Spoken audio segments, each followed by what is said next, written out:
kids, we meet again. Welcome to episode 3 of GraphComTV. Just hanging out here. I got my old buddy Bones Boy. Hey, Bones Boy. Anyway, we're hanging out, and today we're going to get a little bit deeper into Gravit Designer.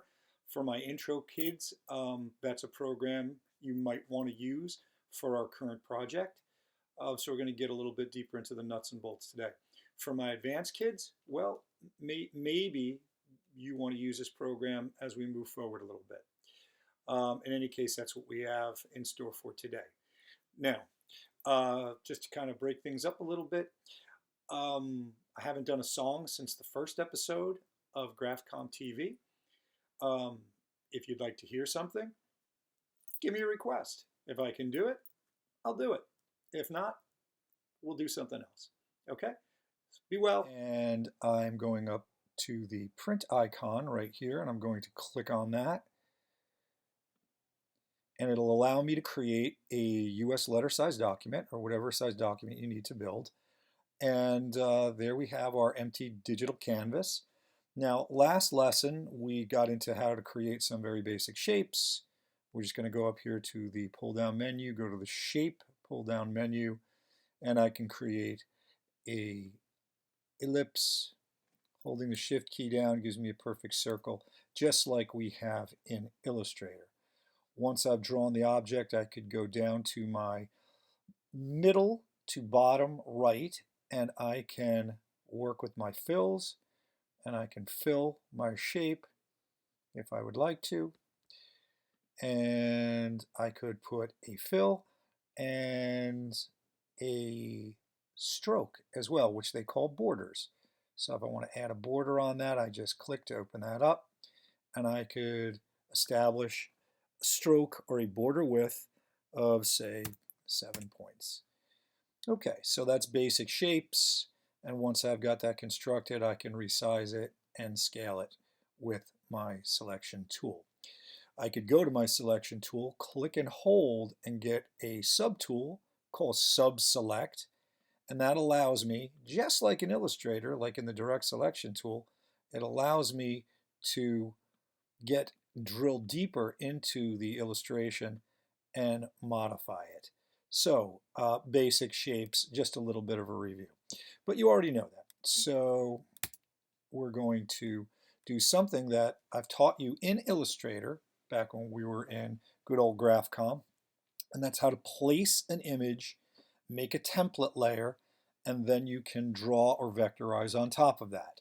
So the way we would do that, I would go following my mouse to the top left to the File pull-down menu and say File, Import, Place Image. There I can find an image and place it, and there it is. So it is now on your Gravit canvas. From here, I can affect the appearance, because when we made the drawing layer in Illustrator, remember we kind of changed the opacity, so it was looking like we put a piece of tracing paper on top of the artwork. Well, we can do that here by adjusting the opacity and bringing it down to, say, I don't know, 20%.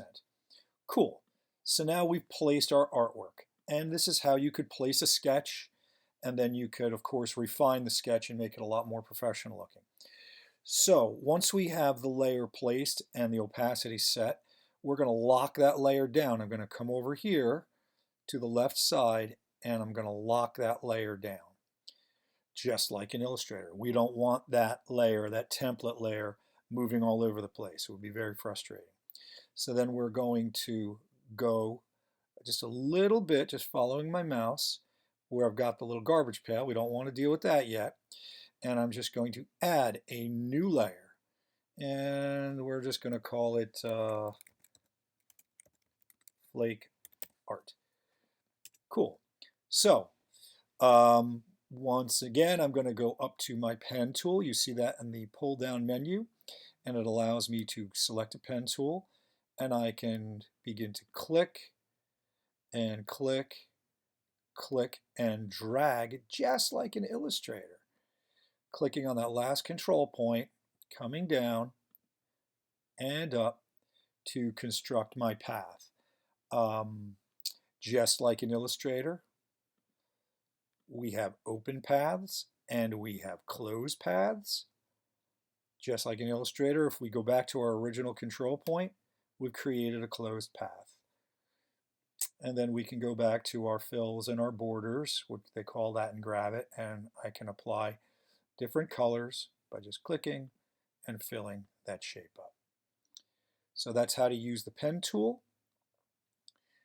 Going into the direct selection tool or the sub-selection tool to modify and adjust your Bezier curves so you can smooth out and make your artwork looking a lot more professional. So, creating basic shapes, adding colors, borders, and fills, using the pen tool, using the select tool, and using the direct selection tool. Thanks.